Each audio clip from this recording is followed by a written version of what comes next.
Sénégalaises, Sénégalais, hôtes étrangers qui vivaient parmi nous en cette terre africaine du Sénégal. Ce dernier soir de l'année est, comme à l'accoutumée, un moment propice pour une introspection individuelle et collective. Un moment pour se souvenir, mais aussi et surtout pour se projeter vers un futur serein à construire par un effort collectif inédit. Je formule pour vous mes vœux les plus ardents de paix, de santé et de prospérité. Puissent les mois à venir être un temps d'accomplissement pour chacun, pour vos familles et pour le Sénégal tout entier. Mes pensées vont d'abord à celles et ceux qui nous ont quittés cette année. Je prie pour leur repos éternel et présente mes condoléances émues à leurs familles. J'adresse également un message de courage à tous ceux qui affrontent la maladie, les rigueurs carcérales ou l'adversité du quotidien. Le Sénégal ne détournera jamais son regard de vos peines. Je rends un vibrant hommage à toutes les femmes du Sénégal, infatigables travailleuses et gardiennes du temple familial et de l'équilibre social de notre pays.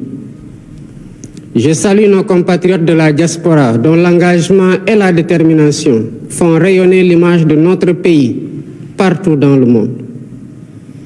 Je tiens à vous exprimer la reconnaissance de la nation. Je rends aussi un hommage appuyé à nos forces de défense et de sécurité. Votre discipline, votre professionnalisme et votre courage garantissent notre souveraineté et contribuent significativement à la paix et à la sécurité dans le monde. Mes chers compatriotes, il ne saurait y avoir de véritable progrès sans une paix durable. C'est pourquoi l'une de mes priorités reste la paix définitive en Casamance. C'est un impératif pour permettre à tous les projets de développement portés par la vision Sénégal 2050 dans le pôle économique sud de voir le jour. Dans cette perspective, j'ai initié le plan Diomaye pour la Casamance, afin d'accompagner le retour des populations déplacées et de soutenir le processus de paix en Casamance. Je sais par ailleurs que chaque foyer sénégalais aspire à de meilleures conditions de vie, à une justice sociale accrue et à la certitude que l'État sert véritablement l'intérêt général. C'est pour répondre à cette légitime aspiration que le Premier ministre, M. Ousmane Sonko, à qui je réitère ma confiance absolue, a présenté devant l'Assemblée nationale sa déclaration de politique générale.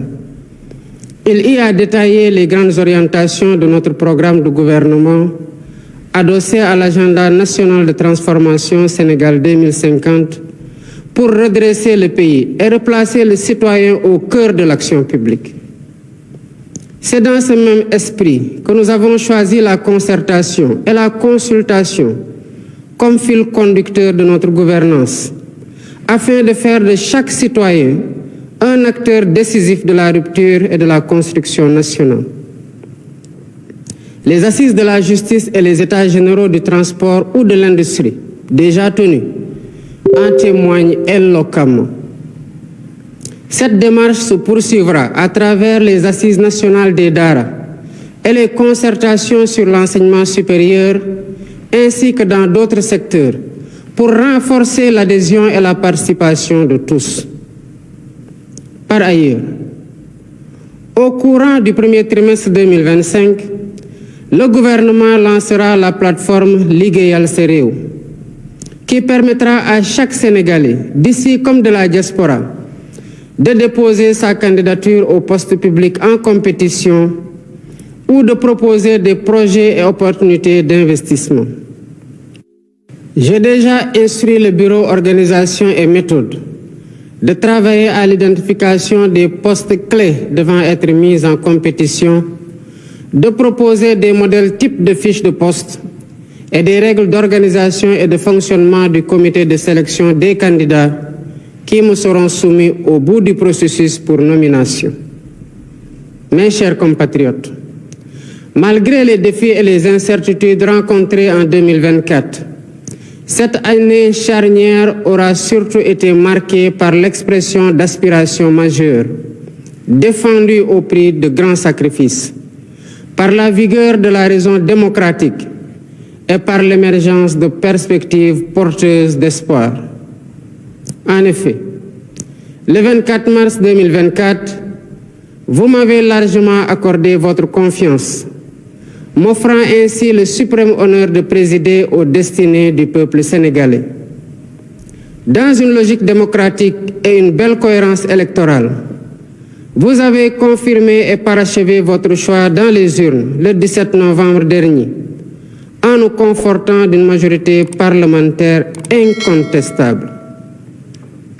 Le mandat populaire est ainsi clair et sans équivoque.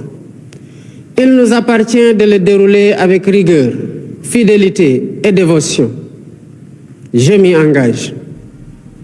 À cet instant solennel, je voudrais rendre grâce à Dieu et remercier le vaillant peuple sénégalais pour sa grande maturité démocratique, saluée et reconnue dans le monde entier. Pour ma part, j'ai minutieusement décrypté ce puissant message venu des urnes. Dans leur grande majorité, les Sénégalais nous ont prêté les clés pour ouvrir les portes du changement systémique, ainsi que les fenêtres de la transformation nationale, dans la droiture, la probité et l'exemplarité. Djub, djubal, djubanti. C'est dans cette logique que j'ai pris un nouveau décret organisant le comité d'orientation stratégique du pétrole et du gaz, COS-Petrogaz, pour y donner plus de place à l'opposition, à la société civile, aux syndicats et à l'ordre national des experts. J'entends ainsi garantir une exploitation optimale et transparente des ressources pétrolières et gazières au profit de l'économie nationale et des générations actuelles et futures. Toutefois, force est de reconnaître qu'aucun changement, aucune rupture n'est possible dans un environnement de corruption endémique. Si nous voulons le changement, nous devons résolument être prêts à nous réformer nous-mêmes dans nos comportements face au bien public et dans notre manière de servir la collectivité. Voilà pourquoi, au-delà de la modification de la loi portant statut général de la fonction publique, 4 lois sur la transparence et la bonne gouvernance seront soumises à la représentation nationale.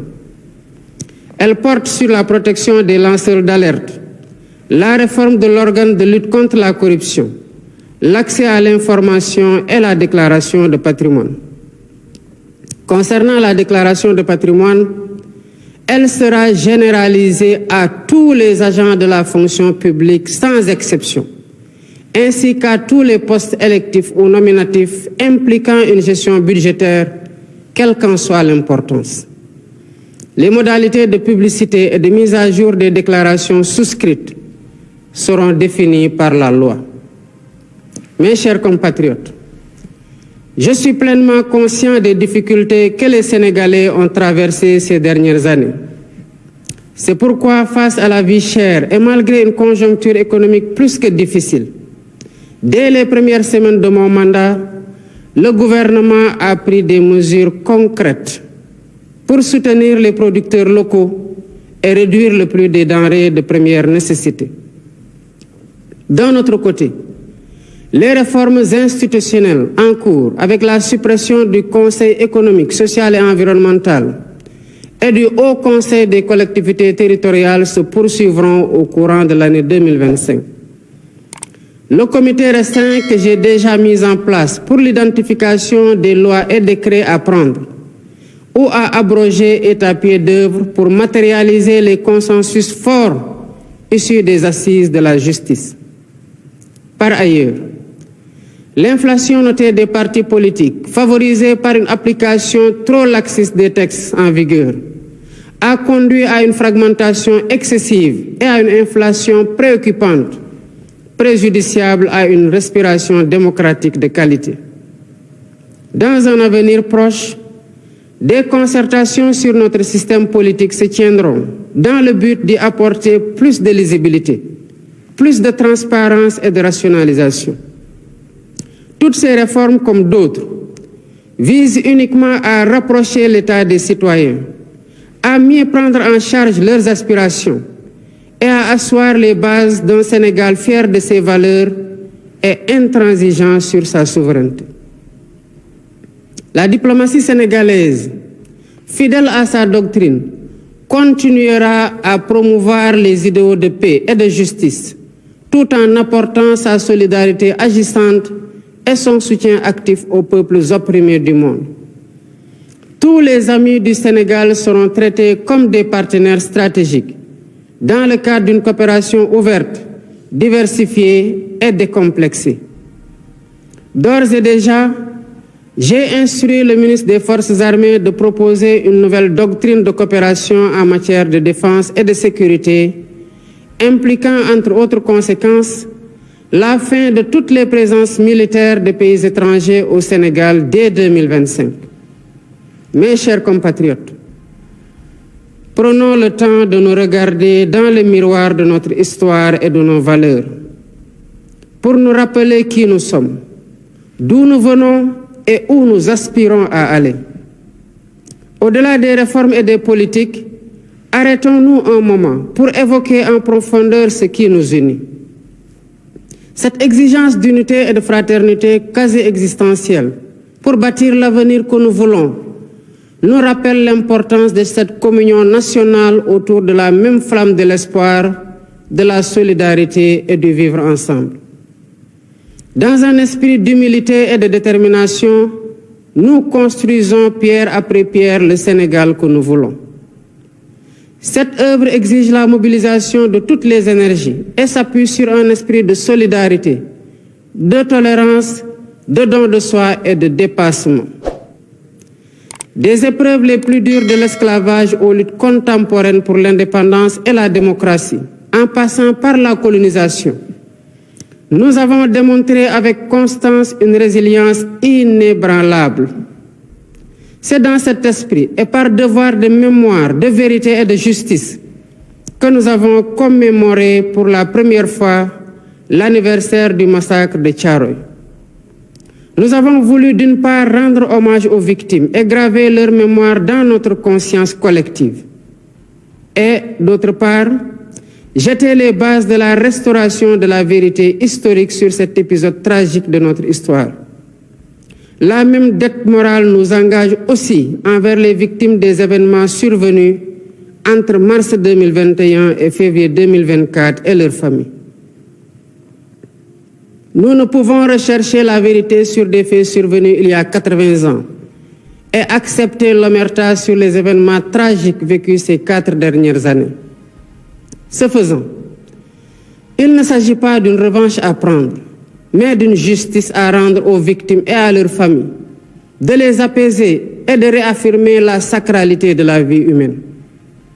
Mes chers compatriotes, ma conviction profonde est que nous sommes un peuple singulier, un peuple aux racines profondément ancrées dans la diversité de nos langues, de nos coutumes et de nos valeurs, mais qui a su faire de cette diversité une grande force. Fort de cet héritage, il nous appartient aujourd'hui d'écrire un nouveau chapitre de notre histoire, où notre souveraineté est pleinement assumée, notre justice réellement vécue et notre prospérité partagée par tous. Le ñëpp bokk, ñëpp jot ci. Pour cela, nous devons plus que jamais nous rappeler qui nous sommes et nous revêtir du manteau majestueux hérité de nos devanciers, fait de valeurs précieuses que nous avons pris l'engagement de remettre au cœur de notre projet de société et de promouvoir. En ma qualité de gardien des institutions et garant de l'unité nationale, tout en encourageant l'expression libre, constructive et plurielle des idées, je resterai vigilant et intransigeant face à toutes les menaces sur la paix, la stabilité et notre bien commun. Au demeurant, je garde à l'esprit que nous devons conjuguer fermeté sur les principes et ouverture d'esprit pour préserver l'équilibre de notre démocratie et la cohésion de notre pays. Mes chers compatriotes, Grande est ma préoccupation quant à la montée du communautarisme et des discours de haine qui se propagent parfois dans les médias traditionnels et très souvent dans les réseaux sociaux.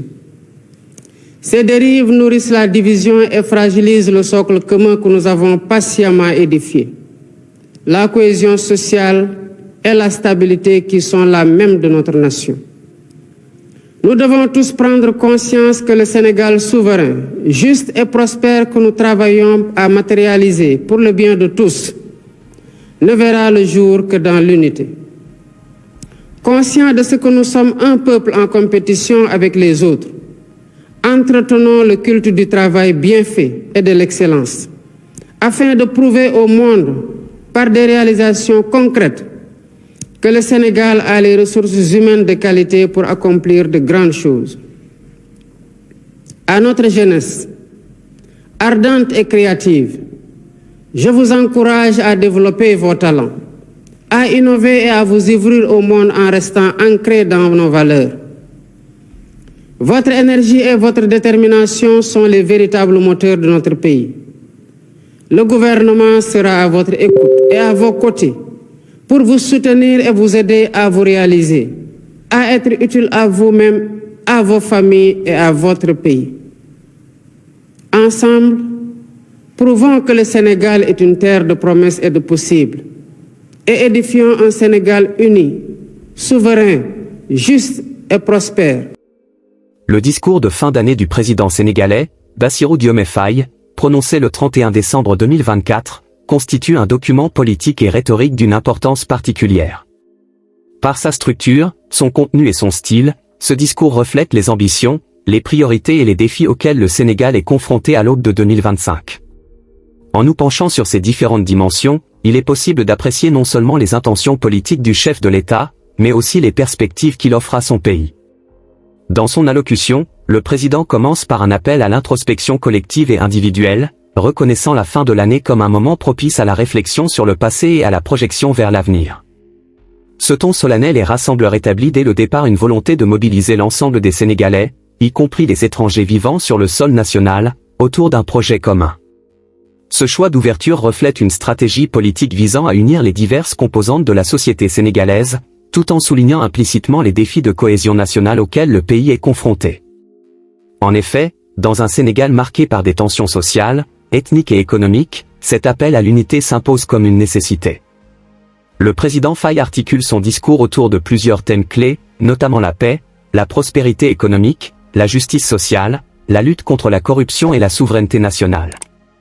Chacun de ces thèmes est abordé dans un esprit inclusif, cherchant à inclure toutes les parties prenantes, diaspora, forces de défense et de sécurité, femmes, jeunes et acteurs de la société civile.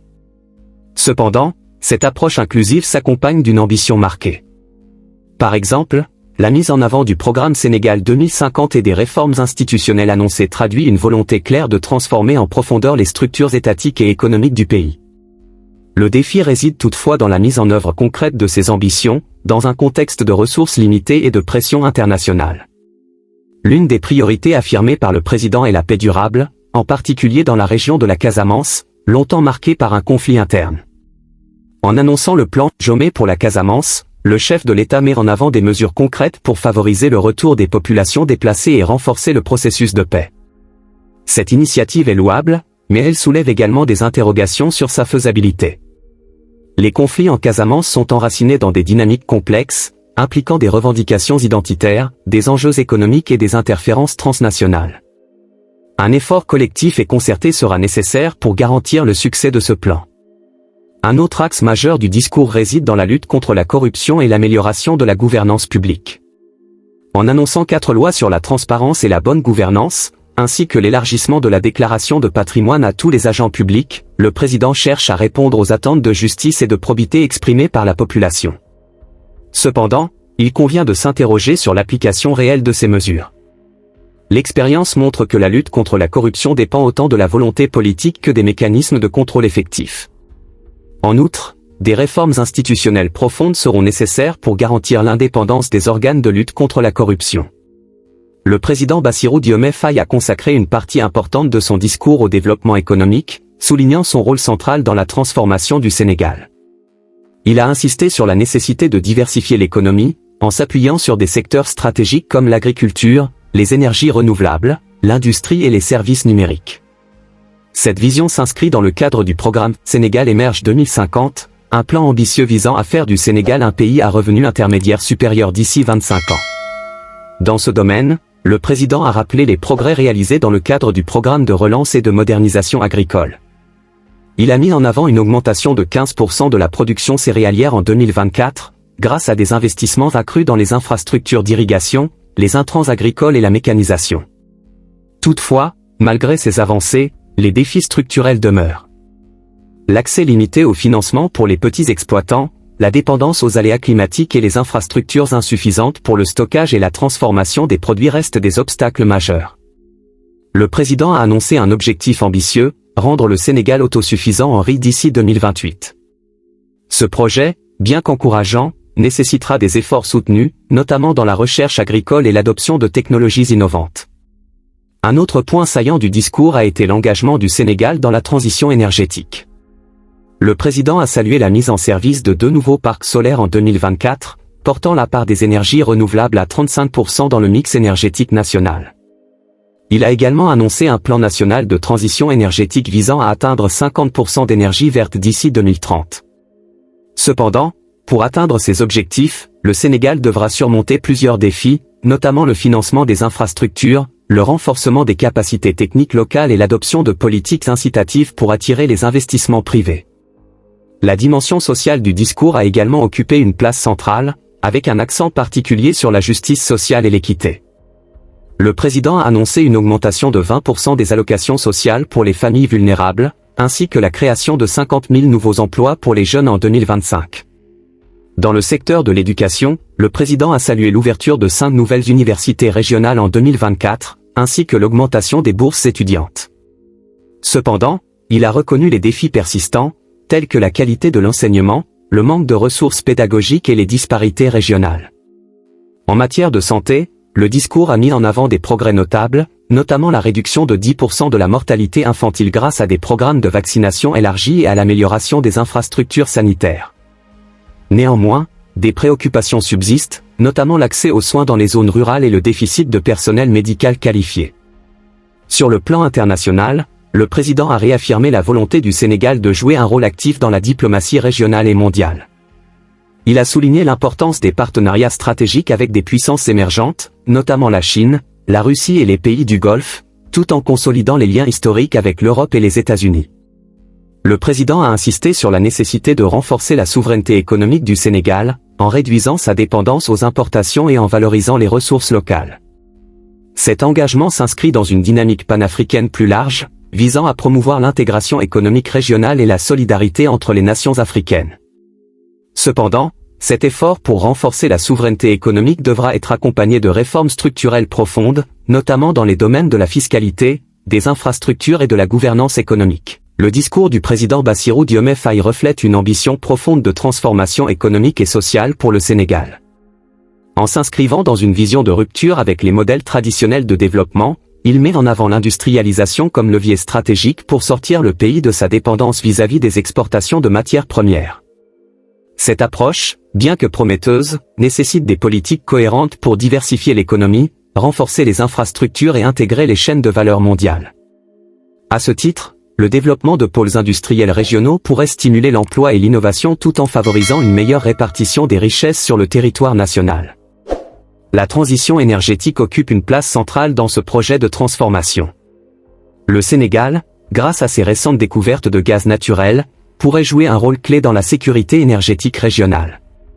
Toutefois, cette exploitation doit être équilibrée avec un investissement massif dans les énergies renouvelables pour éviter les pièges de la dépendance aux hydrocarbures. L'énergie solaire et éolienne, abondante dans le pays, offre des opportunités non seulement pour répondre aux besoins domestiques, mais aussi pour positionner le Sénégal comme exportateur d'énergie propre dans la sous-région ouest-africaine. Sur le plan social, le président a insisté sur la nécessité d'une justice sociale renforcée, ce qui passe par une réforme profonde des systèmes éducatifs et sanitaires. La mise en place de programmes inclusifs visant à réduire les inégalités de genre et à offrir des opportunités aux jeunes est essentielle pour garantir la cohésion sociale. L'éducation technique et professionnelle, en particulier, doit être aligné sur les besoins du marché afin de répondre aux exigences d'une économie modernisée. Par ailleurs, l'accès équitable aux soins de santé reste un défi majeur, nécessitant des investissements dans les infrastructures médicales et la formation des personnels. La gouvernance constitue un autre pilier central du discours. Le président a évoqué la nécessité de réformes institutionnelles pour renforcer la transparence, l'état de droit et la participation citoyenne. Cela passe par une lutte sans relâche contre la corruption, qui freine le développement et sape la confiance des citoyens envers les institutions. L'instauration de mécanismes de contrôle indépendants et l'autonomisation des collectivités locales pourraient également contribuer à une meilleure gestion des ressources publiques et à une gouvernance plus proche des populations. Enfin, sur le plan international, le Sénégal aspire à consolider son rôle de leader régional en Afrique de l'Ouest. Le renforcement des partenariats stratégiques, notamment avec les pays africains, mais aussi avec des puissances émergentes comme la Chine, l'Inde et la Turquie, pourrait diversifier les sources d'investissement et stimuler le commerce. Cependant, cette ambition nécessite une diplomatie proactive et une capacité à défendre les intérêts nationaux dans un contexte de compétition géopolitique accrue, particulièrement face à l'influence croissante des grandes puissances en Afrique. Le discours du président Bassirou Diomaye Faye propose une vision audacieuse et ambitieuse pour le Sénégal, mais sa mise en œuvre dépendra largement de la capacité des institutions à traduire cette vision en actions concrètes. Cela exige non seulement une volonté politique forte, mais aussi une mobilisation de toutes les forces vives de la nation pour relever les défis structurels et conjoncturels auxquels le pays fait face.